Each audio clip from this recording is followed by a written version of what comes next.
Kaustubha Das here with the big announcement for Wisdom of the Sages listeners. This August will be Ashram Month at the Super Soul Farm. Simple ashram living, rising early, morning kirtan, yoga and pranayama, healthy vegan and vegetarian meals, farm seva and being immersed in nature, and then gathering in the evenings for kirtan and readings. Plus, each week we'll have a lead presenter teaching a different facet of the philosophy and lifestyle of Bhakti-yoga. Week number 1 will be the exceptional Bhakti Lata teaching a course called The Beauty of Bhakti, bringing the culture of love and devotion into our lives. Week number 2 is my brother from another mother, Raghunath, teaching Falling in Love with Divinity, the Bhakti-yogi's method for opening the heart. And week number 3 is myself with a course called Following the Path, examining the history and teachings of Bhakti-yoga. You can come for 1, 2, or all 3 weeks, and the pricing is by donation. For more dates and information, go to wisdomofthesages.com/events. Peace. Live from Super Soul Farm, this is Wisdom of the Sages, a daily yoga podcast with your host, Raghunath, and co-host and senior educator at the Bhakti Center in New York, Kaustubha Das. Welcome to the show, everybody. It's Q&A day. It's Saturday. That's the day that people send in questions. We stream live on Facebook, and we try our best to give answers. If you have a question you want to send in, you can email it to Mara, our executive producer, at wisdomofthesages108@gmail.com. There she is. I have a new appreciation for Mara. She works her butt off. Oh, no question.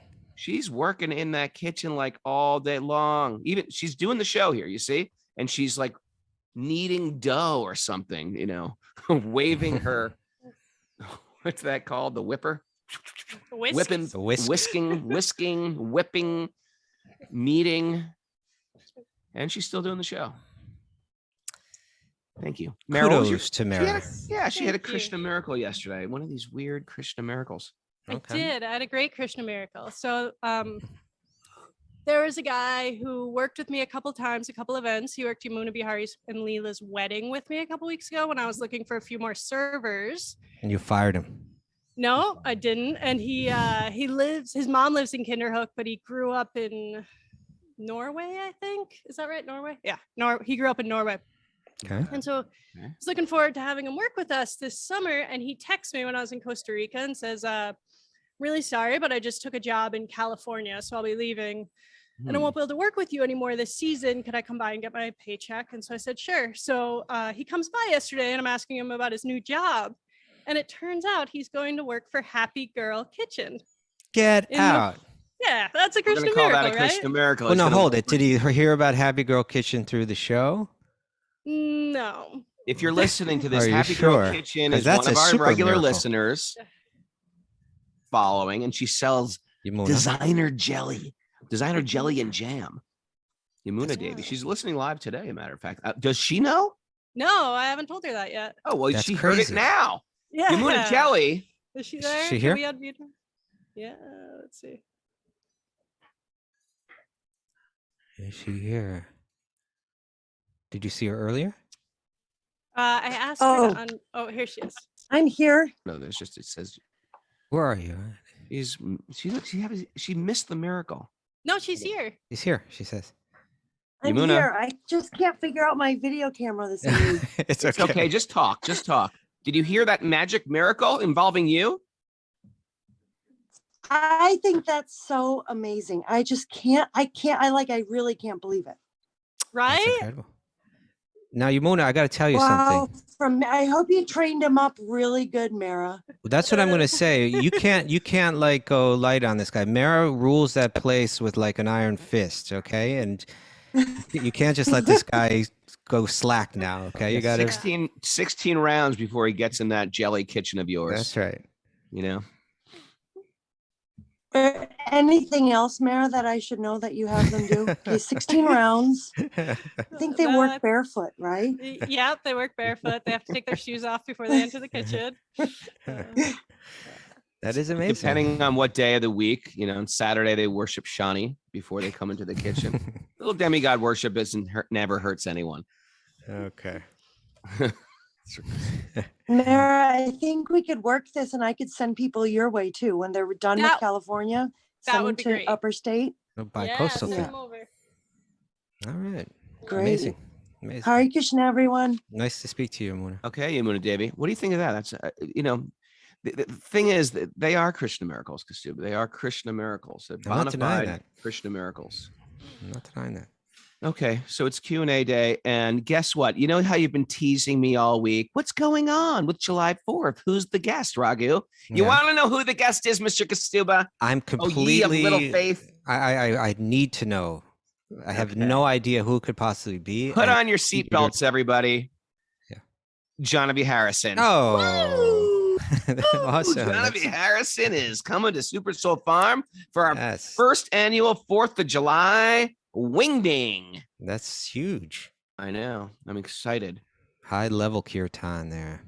Pure devotee, pure voice. I think She's got it all. singing. She's singing. The 4th of July is on Monday. She's singing, especially on the day before, on Sunday evening. Sunday evening. Okay. Sunday's the day off. So I think we're gonna have a special 1-day tickets for that. So check out wisdomofthesages.com and go to the events, or I think it's either the events or the Sage Academy link.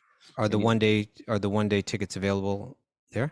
How about I think so? Think so. Okay. Rachel, put it up on the board if they are, and we'll tell you. Rachel's listening. But I'm super excited that for Rachel and That's her huge. new husband, Kula, coming up. All right. And we've had what a great year we've had already. We've had Madhava and Satchidananda Swami and Cindy Lunsford. We had Bobby Radha Swami. Marchand is here this week. This is great. Okay. All right, so let's get You got an announcement about tomorrow interview? Oh man, we got such a good interview. All word nerds, attention, all word nerds. We're having Sanskrit, the origin of all European languages. What do you hear this interview? Bring your word questions, your Jeffrey Armstrong, aka Kapindra Rishi, is going to be live tomorrow. Okay. And not to be missed, he's a Sanskrit pundit, and he is also he said he was the first person to study Vedic astrology in America. I think he might have even coined the phrase Vedic astrology. Okay. Because it's called Jyotish. And he's an old Prabhupada disciple, not from the 60s. And I think he might have even written the Q&A song, questions on my mind. Incredible. He's one of these guys. He knows martial arts. He's an incredible musician. He's like Sanskrit, but he's one of those guys who's good at everything. So anyway, we're excited to have him on the show tomorrow, and very interesting. My initial call with him, sometimes I check up on the interviewers and you see where they're at, ask them some questions. I just shut up and listen to this guy. I thought I had a pretty interesting life. This guy's had a very, very interesting life. All right. So we're gonna be psyched. All right, so let's I'm ready for some cues. All right, so these are all questions for both of us this week, and I mentioned this question last week because last week we took a question from Liz. Remember that question? Mm-hmm. That had to do with her relationships within her Bhakti community, and it had to do with the different sources that she was drawing from and people's hesitation to accept. This question is very similar to that. Should I read it, or would you like to read it? I can read it. Okay. It's an anonymous question. It's anonymous. Insert any face from the Zoom board you want. I'm looking around. Maybe it was from Genevieve. Maybe from Megan McDonald. Maybe Neil from Memphis. It's not necessarily from Zoom either. It could have been. Oh yeah, that's right. I know. I just liked the Zoom faces are easy to latch onto. I am a longtime other. See, yeah, right. Yeah, right. That's what any person on Zoom would say to throw us off the scent. Okay. I'm a longtime other listening on Spotify. We know it's you, Steve Amari. Okay. Listening on Spotify. And this is my first ever question. I am totally addicted to the podcast. Thankful for all the driving I do where I can listen. And thank you so much for producing it day in and day out. I have been on a spiritual quest for a long time, and I have been on a path to healing myself so that I'm acting from love for many years, using tools such as shamanic journeying, channeling the wisdom of gods, goddesses, healers, saints, oracle card reading, reading books such as A Return to Love. Ever read that? It's a good book. Who's that? Marianne Williamson. Okay. Yeah. The Four Agreements, another good book, and many others. doing guided meditations, et cetera, to help with self-improvement and connecting, and the person saying ultimately connecting to Krishna or God. Okay.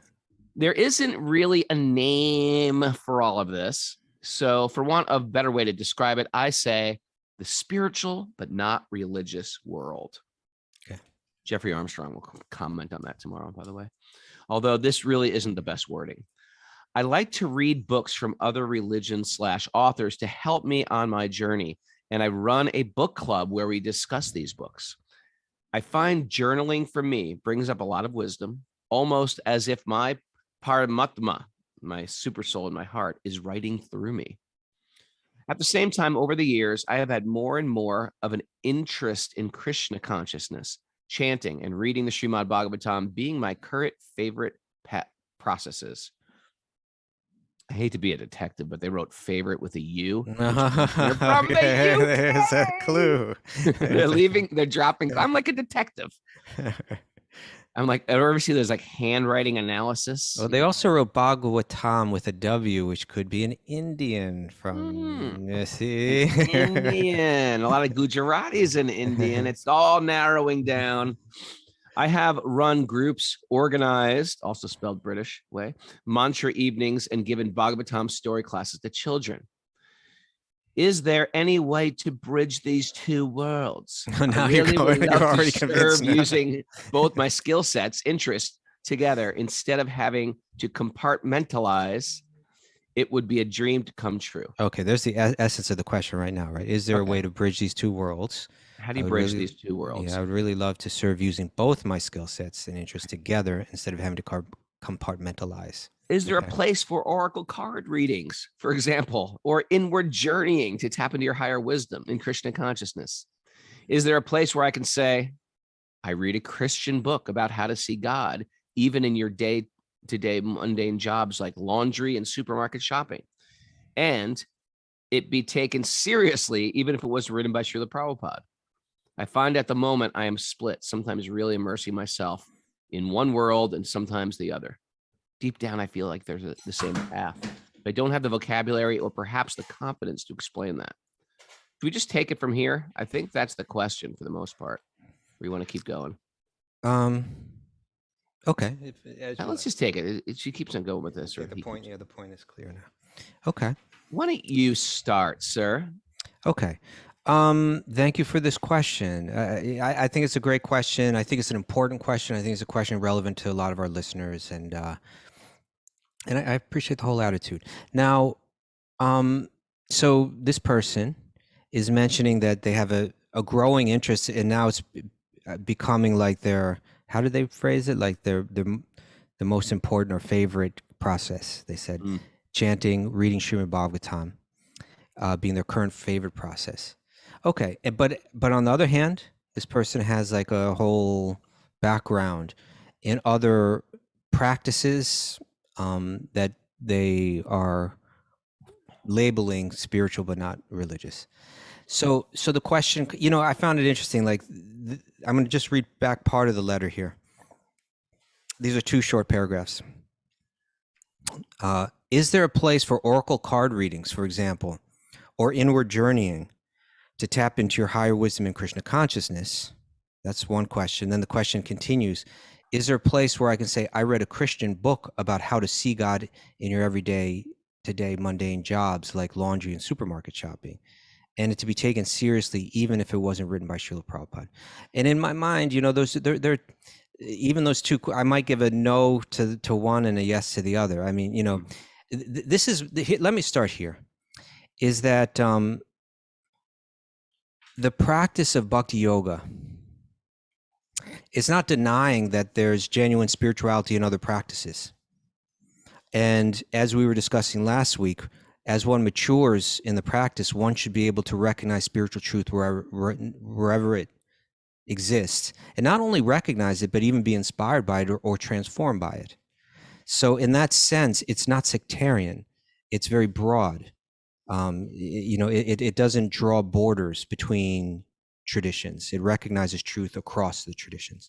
Well said. Okay, Well but said. at the same time, and this is where this has to be balanced, right? And I know that idea is attractive to a lot of people because it's the sectarianism that turns us off, that we often maybe found in the religious tradition that we were raised in, for instance, perhaps, right? Only we're right, everybody else is wrong. One will recognize the narrowness of that and the ignorance of that, and be drawn to this idea of recognizing spiritual truth wherever it exists. So that's a good thing. It's an attractive thing, but at the same time, it needs to be tempered. If one's gonna, it doesn't mean that truth is everywhere. It doesn't mean that necessarily it's effective to mix all different kind of practices. But let's talk about what bhakti actually is, right? And because this is what, like within a tradition, the teachers of it are going to boil it down for us and present it to us in a way that we can understand really what it's about. And I think for our questioner here, this would be important. Looking at books, you'll get it through all of Prabhupada's commentaries, but you'll get it, like, say, really specifically when he's kind of presenting the teachings of the Goswamis, right? Prabhupada, through his commentaries, is presenting how these great teachers in the bhakti tradition boiled it down for us. So when they speak of bhakti, part of what they do is they separate it, right? They separate pure bhakti, which is what we're cultivating in this practice. They separate the idea of pure bhakti from everything that it's not, even within this spiritual tradition, right? Like, for instance, Rupa Goswami will say, let's try to understand what pure bhakti is. Pure bhakti is not mixed with the desire for liberation that you find in Jnana Yoga. And it's not mixed with the desire for material prosperity that you find in the Vedic literature. So even within this own Vedantic tradition from which it's stemming, bhakti is, there's value in differentiating it from it and even eliminating those parts from one's practice. It's like just like when you purify anything, you put it in a pot, you boil it down, right? It's like it thickens and gets more pure. That's what we're trying to do in the practice of bhakti yoga. Now, I don't know if you can, now if you're going to say, well, what about in Christianity? Are they trying to do the same thing? I'm going to say, yes. Like, if you read Jesus's teachings, he's doing the same thing. He's going to that same essence. What is that essence? All I want is pure love for God. Selfless love. That's the goal. And so I would say that his message is entirely consistent. And therefore, when our questioner says, is there a place where I can say, I read a Christian book about how to see God, and can that be taken seriously within the realm of bhakti yoga? My answer is yes. But when but again, that has to be tempered, because you start to throw in so many oracle card readings. Now, what is the purpose for oracle card readings? I don't know. Honestly, I'm uninformed, right? But I don't think most people, from what I get, I don't think most people are doing it for the sole purpose of cultivating pure love for God. You understand? Now, whether there's something to it, like whether someone may argue that it's a genuine practice that's like, it's real. Like, you understand what I'm saying? Like, when you shuffle the deck and pull the card and read what it says, there's some mystic, genuine mystic connection to reality. Someone may argue that, and someone may argue, no, it's all just a bluff. The whole thing is unreal. It's just people fooling themselves. A skeptic may argue that.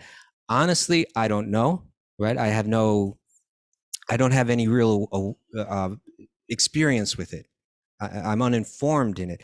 But my doubt is that people do it for the sole purpose of cultivating pure love for God.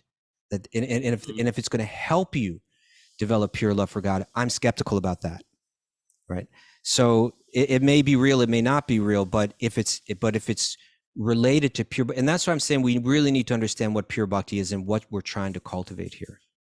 The writings of Srila Prabhupada, he's presenting a tradition which is trying to boil it down and saying, make the main thing, right? And that is through developing pure love for Krishna, who's the root of all existence, that one will be vitalized by that spiritually, experience their own true nature, which is deeply blissful, and feel a connection to God and to every living being that manifests through love. That's what we're working at. I don't know if reading oracle cards is going to help with that. I'm skeptical, and I'm not saying that therefore it has to be entirely eliminated from your life either, but I'm saying let's understand that the two may be very different. Why don't we start there, Raghu? You have thoughts about that? What do you think I'm going to say? I want to hear what you think You're I'm going going to to say say it's about all this. real. It is all real. It is all real. But I don't know if it's all real. I'm not saying it's all real. I think some stuff is unreal, but no, but you just said that. What do you think I'm going to say? Yeah. There's first of all, I love your answer. And I think there's a difference between mysticism and spirituality too, like genuine spirituality. I think just because you deal with spirits doesn't mean it's spiritual. Some spirits, you got some bad spirits out there, and some mystics are some evil mystics, and you can do some evil things with mysticism. And then there's mystics who are pure bhaktas as well, doing mystical things or otherworldly things or things that don't appear scientific. And I can give examples of this as well. But, you have these arts like, say, I love a good palm reader and I love a good astrologer. And those things, you can find a lot about your material karma. And you can find how to counteract, different inauspicious planets or different inauspicious things that might be predicted of happening to you as they're sort of written in your sort of karmic DNA of what is going to happen or different fates. And you and I both have, experienced things like this. That being said, there's people who who have some siddhi, some mystical power, and they're not necessarily doing good things with it. Or you can tap into other realms of spirits or darker spirits. Hear me out on this one, Kaustubha, because this is where I'm going to go your way using a mystical answer. Okay, good. Let's hear it. Someone told me this. Someone told me this. He goes, you got to be very careful when you ask for predictions using, say, malefic spirits, like unembodied spirits, because they have knowledge, but then you become in debt to that spirit. You become in debt to that spirit, and they want some type of payback. Okay. So if you're asking spirits for information, this is what someone told me about tarot. If you want my full disclosure, they told me about tarot because they are saying you're asking for spirits to guide you, and the spirits have some insight that we don't have on this realm. But they may be malefic spirits. And then you develop a debt to those subtle beings. They could be, when we say spirits, we just mean unembodied beings. It could be ghosts. They could be, real malefic ghosts. And then you have a debt. Who wants a debt to a ghost? I don't. Okay. So there are when in Vedic astrology, that's not debts to ghosts and stuff like that. But there are some mystical sciences. And we hear about these things. And this person who's writing this question, I don't know where she's pulling all this information from. And because people have been practicing dealing with spirits or unembodied beings or ghosts and stuff like that in cultures all over the world, they're into this. So now I don't know, it's trickling down and ending up in some new age bookstore in Manhattan. So we don't know who we're channeling necessarily. Are they malefic beings? Are they positive beings? Are they just some weird, creepy ghost who's ready to pull a 1-2 on you? I don't know those things. I have met, and according to, that mystic I deal with a lot in Vrindavan, Raghunath. Yeah. He told me, I asked him where he got his mystic powers from, if he was born with them. And he said, no, I worshiped Kali for 10 years straight. And he said, from after that, I could tell everybody who walked in my home, I knew everything about them. And he said, one day, somebody came in and was causing all types of trouble to him and speaking ill. And he said, he was really upset. He was hurt inside. He said he worshiped Kali. And he said, when the person left, the person fell down the stairs and ruined their legs. And he goes, at that point, I realized that I did that to him. It was like, I've developed a city. So here's a person who has a city, but he also has a city to harm people, right? But because this person's very pious, he said, at that point, I stopped worshiping Kali and I started worshiping Shiva because I needed peace in my life. Okay. And then I said, well, why do you live in Vrindavan then? And he says, because I love Krishna. Now I worship Krishna. Because Krishna's so sweet. Okay. My point being is a person can have cities. You can meet a mystic, right? And they may not be using them in the best positive way. And when a person gets into bhakti, they realize the main thing is the main thing. Okay. And therefore they're using all their gifts. Otherwise, they're just sort of mystical tools. You know, I learned Greek, or I learned Latin, or are those things good or bad? It depends how you use your Greek and your Latin. You know, Mara's a chef. Is it good or bad? It depends what she's cooking up for lunch, you know? So in other words, there's two questions. One, are these practices actually authentic? And if they are they actually helpful for developing love for God? They would have to pass through both those filters, right? Like, for instance, like the teachings of Jesus, I would say would pass through both those filters, right? Well, sure, but people need things in the material world as well, just to deal with the material world. They want to know. I'm not saying just like, oh, live in a cave, but what I'm saying is we're asking if these things are beneficial for bhakti. Beneficial. It depends if they're useful. If they're used in bhakti, suppose. Oh, Raghunath froze up on us. He was right as he began to say that they're useful for bhakti.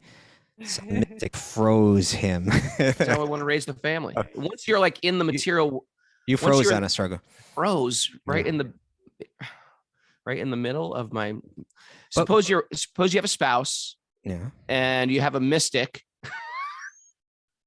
I got a spouse and a mystic, and I'm having the mystic do a puja on my spouse for a healthy baby. Yeah. You know, it just depends how you want to raise that child. Yeah, that's fine. But I'm saying, even if you go to the great teachers of this path, they're going to warn you even about that as well. They're going to warn you even about just reading too many books in general, right? Because you just get splayed out. But also you can say, but you have people like Bhaktisiddhanta Saraswati Thakur, Prabhupada's guru, who's like a master astrologer too. So I'm not saying that one can't master any particular art or something like that. It depends how it's used. It depends how it's used and the intention behind it. That's there. I'm granting you that point, Raghunath. I'm saying there's mystical things. There's mystical arts out there. Use them for the good of the world. Well, but I'm saying this also is that they can be very distracting. So can jujitsu. So can cooking. Yeah, sure. Meryl can be in total Maya in that kitchen. Look at her chopping away, thinking of stuff non-spiritual. I'm just kidding, Mara, not you. That's why I have to listen to the show while I'm cooking. Yeah. Yes. Do you understand my point, Kaustubha? You're yelling at me so loud. I'm definitely hearing it. So you made your point. Allow me to make my point. All right. Allow me to make my point. That even if a particular practice or particular knowledge of a particular field is genuine and real, and even if it has a practical application in the world, I'm not saying that it necessarily has to be abandoned. I'm not saying that, but I'm also saying that one needs to be careful, right? That we only have so much time, we only have so much attention, and therefore, in the practice of bhakti yoga, realizing my time is short, in life, that one tries to become very focused, and our acharyas, our teachers, warn us of this. They make this warning, and it's important. So this is my again, going back to the person that's asking this question. Like, my understanding of practicing bhakti is I have a goal in life that I'm trying to achieve, right? This is the idea. There's a sadhana, which means there's a practice, and there's the sadhya, which means that there's a goal of the practice.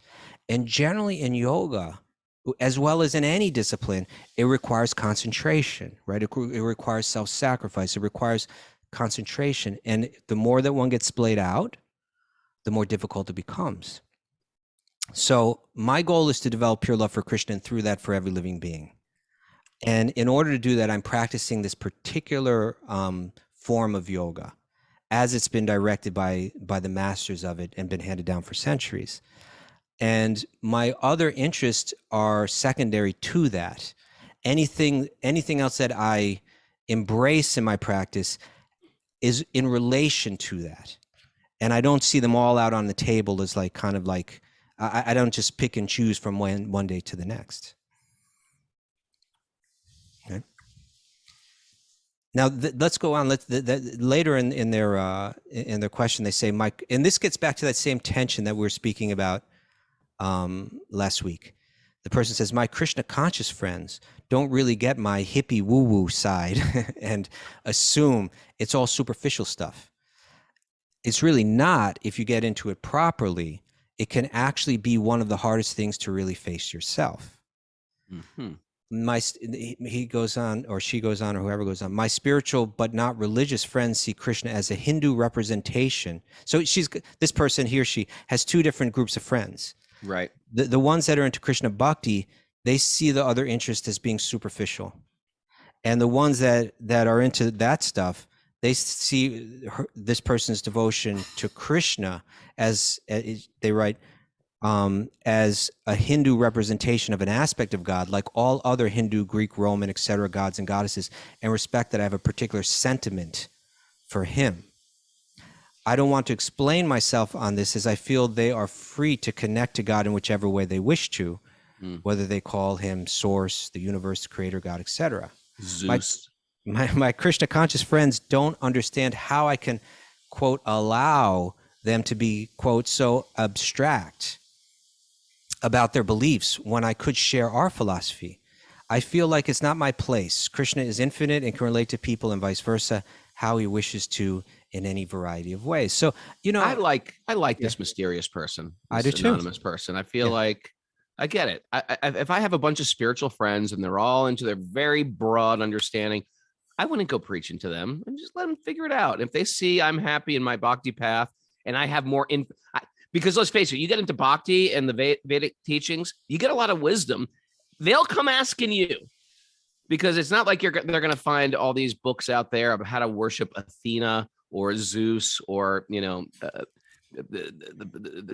gods of the Egyptian pyramids and stuff like that. There's limited info. The Bhagavatam is a very, very deep well. So the question concludes this way. It says, is there something that would help me bridge the worlds, particularly with devotees? Okay, like devotees don't get what I'm into. Is there a way that I can bridge this and make it connect, help people understand? For example, a way of speaking about oracle card reading and how it helps my Krishna consciousness that does not make me sound completely crazy to a devotee, perhaps. A way of explaining my kinship with these others, even if they don't call God Krishna, or a group of people like me tucked away somewhere who I can connect with, who span both worlds. And so my answer to that is similar to my answer last week. If you have faith in these other practices, well, let me start here. We talked about attention last week, right? We said that the tension doesn't need to be eliminated, but the idea is that it be finely attuned or set right, right? So it's good that there are people in your life that have a concern that bhakti be practiced in an authentic way, and have a skepticism, a healthy skepticism for other ideas, right? And on the other hand, that skepticism can be applied too tightly, too rigidly, to where the point where it's filtering out genuine truth, and it may even be manifesting in ways that are not only not appreciative of other genuine spiritualists, but even offensive to them. Critical or arrogant. Yeah. So it has to be set well. Now, if you want to bring in your other ideas into the realm, and I don't know the group of bhakti yogis that you associate with and how well attuned they are, in my opinion. Yeah. But I'll say this as a general principle. If you want to explain other spiritual practices to people on a particular bhakti yoga path, then you have to understand that bhakti yoga path very well, and be able to in order to be able to translate it. And so therefore, get yourself a very solid grounding in that. If this is an important, you mentioned that this has become your favorite practice and so on. So then I say, okay, if that's the case, then spend some real time, right? Like some serious commitment, because it's not something you're just going to understand by a cursory study. It's something that's going to require a serious commitment to study this and understanding. And that means reading these books, Srimad Bhagavatam, Bhagavad Gita especially, right? Like Bhagavad Gita is something that you should know well. But Srimad Bhagavatam, Nectar Devotion, Chaitanya Charitamrita. Learn these books. If your answer is, well, that's going to take me 5 years. Yeah, it's going to take 5 years. It's going to take more. You put in that time to really understand it. And then don't hope that this is something that you're going to accomplish by tomorrow. Like you're going to get it all figured out and learn how to explain it well. No, dedicate some real genuine time, sacrifice effort, learn from good teachers, really apply yourself. And this goal that you want to achieve, of where you can kind of like connect these two worlds in a genuine way, that's going to take time, you know, to really learn it. Otherwise, it can be done you can try to do it on a surface level and it won't penetrate. There are great thinkers that do this, right, within our tradition, but there are people that understand bhakti very deeply. So make that a mission, and I think that will help you in how you relate to these other devotees in your life. While you were talking, I was Googling oracle reading. Now we're on to get but I couldn't find anything on it. I wonder if you're dealing with evil spirits. You might be immersed in evil spirits out there, Miss Anonymous. Or it could be useful in your pathway to God. Kaustubha, I like your answer. Okay. And I think all these arts are wonderful and interesting if they're leading you to the main thing. Otherwise, they're a useless waste of time. And potentially very dangerous. It may lead you to straight to hell. Murder, suicide. Express train to hell. Okay. All right, what else we got up our sleeves? Okay, here? I'll read you a question now for both of us. So still ready? What do you think about that whole thing about being in debt to malevolent beings? That's scary, wasn't it? Well, you know, I don't worry about it because I don't involve myself in that kind of thing. And that's the thing, right? It's like, yeah. You know, one time the devotees in Germany took me to this I never believed in Reiki. It always seemed like, oh, I'll make you a Reiki master in like a week. I was like, what? But then one time I had some weird body pains, and devotees in Germany, and this is many, many years ago, took me to this old German lady. And I was a little skeptical when she laid me down. I was like, what the hell is she going to do to me? She waved her hands over my body. She waved her hands over my body and put me in a total trance. Like my whole body locked up. I was like, what the hell is going on here? My whole body froze. And then she worked some Reiki magic on me for like an hour. It was quite mystical. There's mystical beings, but the thing is, I don't even know what Reiki. I don't know where Reiki's coming from. I've never heard a solid answer from a Vedic perspective. Are they just dealing with my subtle body in healthy ways and unhealthy ways? I'm very curious. Are they letting in? Are they opening me up so spirits can enter? You got to be careful with your subtle body, what you let in. Yeah. Okay. I don't know why I took you on that little squirrel journey, but I thought it was interesting. Now, this next question is coming from Megan, who was on this year's Columbia retreat. Don't you love when Kaustubha just doesn't even respond? He just goes right on. He's like, that's a beautiful way of saying enough of you and your Reiki magic. No more squirrels. Yeah. So you ready? So this is actually a really grave question. It's a hard one. Okay. Okay. All right. So Megan writes, since being introduced to Bhakti 2 years ago, over that time, slowly getting more serious and incorporating more and more of the practices and teachings, I found myself feeling isolated and lonely. Interesting, right? She continues. Let me explain. In the material world loses its luster, and others who are in this life, human-bodied, being energetically hard to be around. So, in other words, human life. This world doesn't seem as enticing as it used to be, and honestly, connecting with others has become harder too. Yeah, isn't that interesting? Like when you get into bhakti, that sort of happens. It could be very depressing unless you really take shelter of Krishna. But let's hear her out because she's gonna get into it. I understand that to be an example for others, and that we're all suffering and are doing the best we can with what we know. I don't know exactly what that sentence meant. I understand to be an example for others and that we're all suffering and are doing the best we can with what we know. There's a little grammatically thing messed up, but I've recently been finding myself feeling sad and unfulfilled when walking away from interactions with others. Keeping the energy and conversation high feels arduous. Relationship is the most important thing in spiritual and material life. I cannot escape interactions with others, nor should I. How can I find more tolerance? This is a really good question. Now, we're almost done. She writes, in case you might suggest building relationships with other devotees, right, I feel out of touch with the culture and best practices and protocol, etc. Being that I'm new, but do reach out how and when I can to the best of my ability. But that also has me feeling isolated. In closing, what would be your advice or perspective on beginner growing pains in bhakti? I hope this question isn't coming from a place of intolerance, but if so, I'd like to know to bring awareness in hopes of correcting it. And I hope it makes sense. Thank you. Thank you is an understatement of my gratitude for you and all those who you serve. This podcast has immensely changed my life and has been a springboard to deeper devotion, understanding, and strength. In deepest love and appreciation, Megan. Thank you, Megan. Why don't you start, Raghu? Yeah, Megan, that was a very sweet question. And I really can relate to the more you start to study these books and the literature, it does take the glow, the exciting glow off the material world. And you're like, oh, I get it. This stuff's all, there's excitement for the material world or enjoying the world is all a mental concoction. I've created it in my mind. And then you're left with, well, where is pleasure then?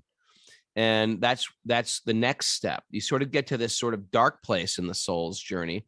And then you start to go, you have to go inside to find that pleasure. So I totally get that. And the most romantic period of perhaps a soul's journey is meeting the devotee or devotees that connect you to God.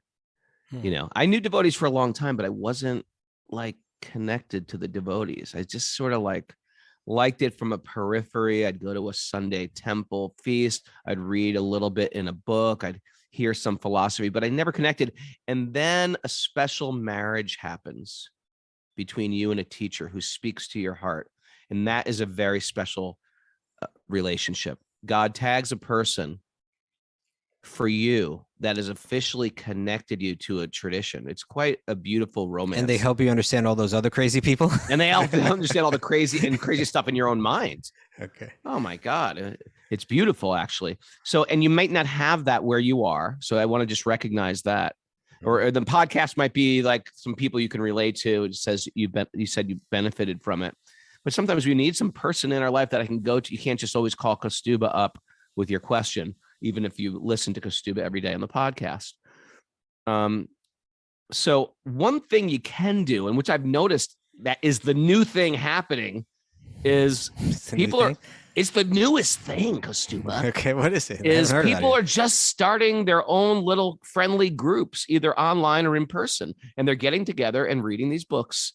And then they're somehow even in that group. So you find another person who's sort of like interested in what you're interested in, and you get together and you read together or you chant together. You have a little kirtan together.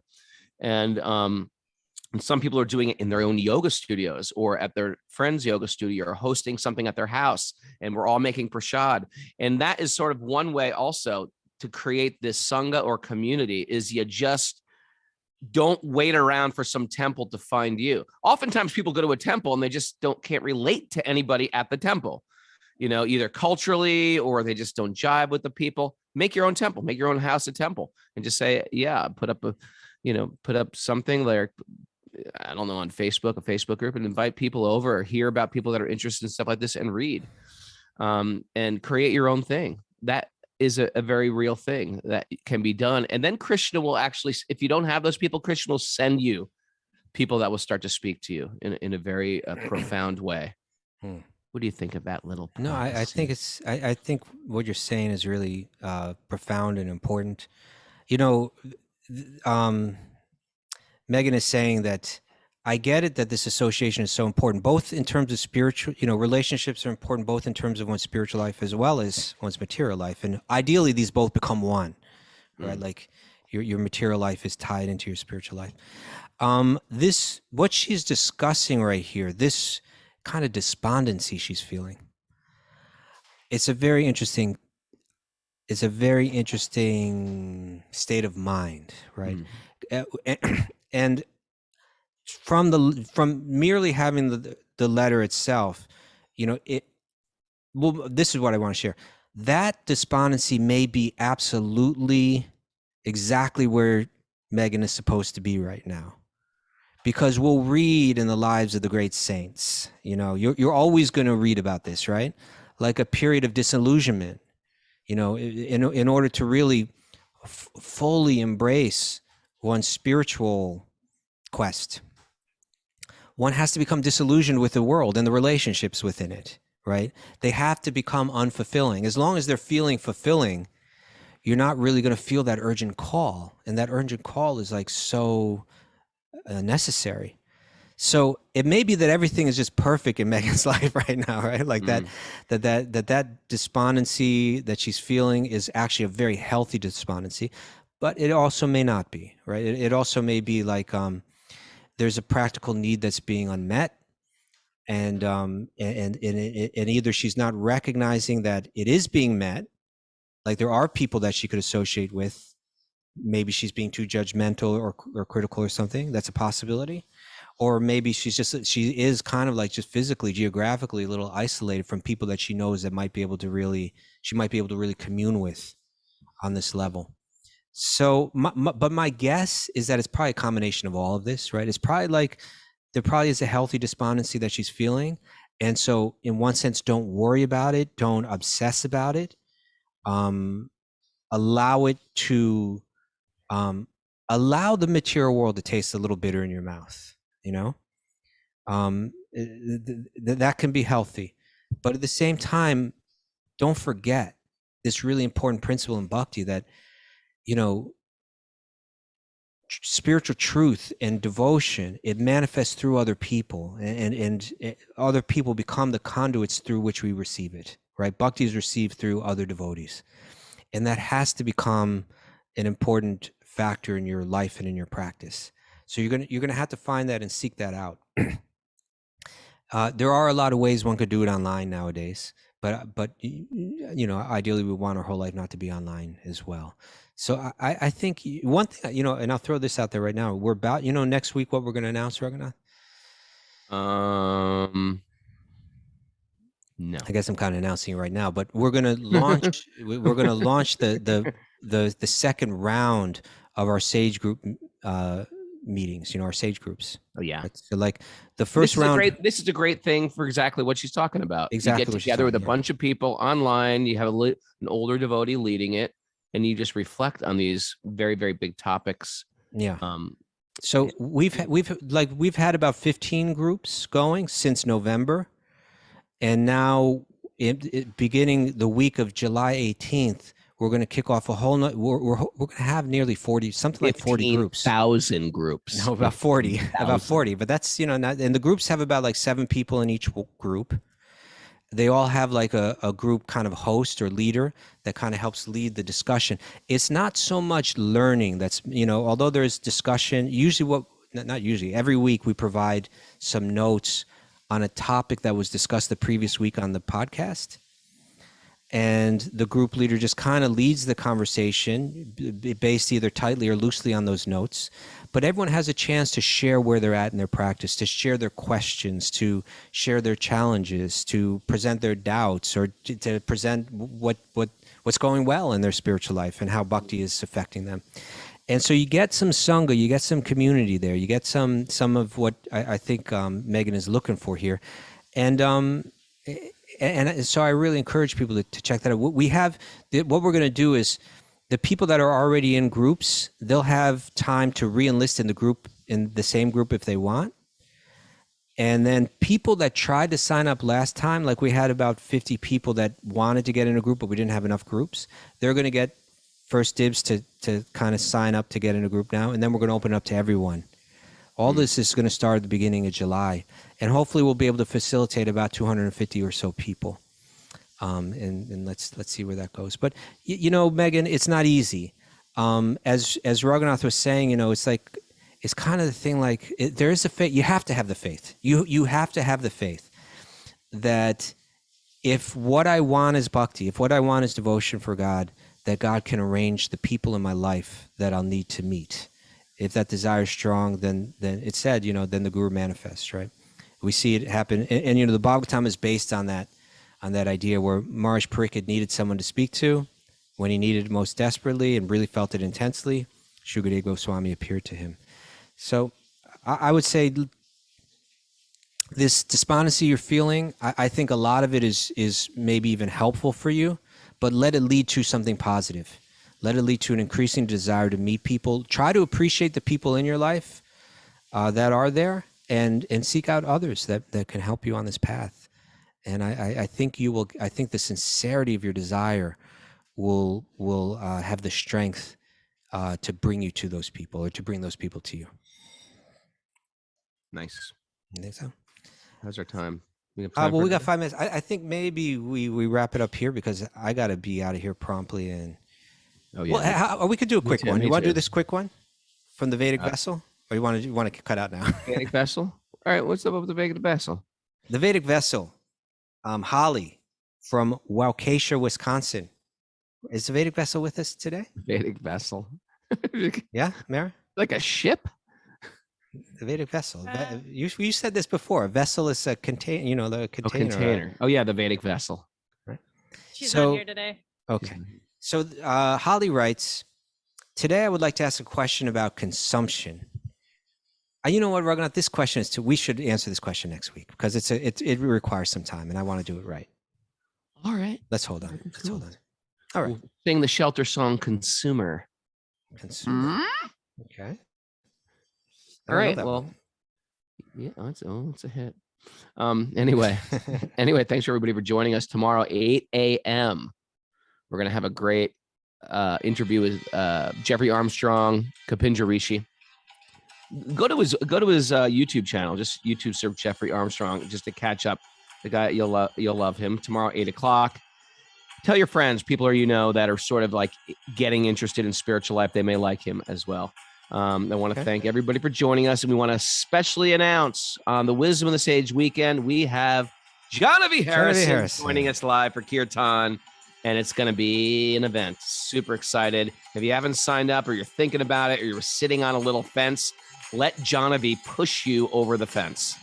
Let her just give you a little nudge right over the fence.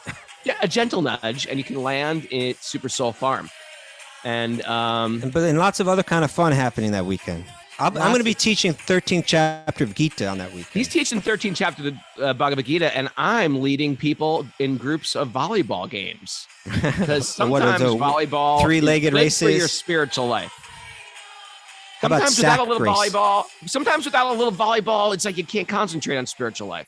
So you need to do stuff. I'm serious. Right. If I just say spiritual life, you might lose it. You might crack. You need to take things and sometimes the Lord keeps cutting you off when you start to go into these. I cut myself off, sir. That was the Lord, Raghunath. It wasn't God. It was God. You see, now you're totally been cut off. God has totally cut you off.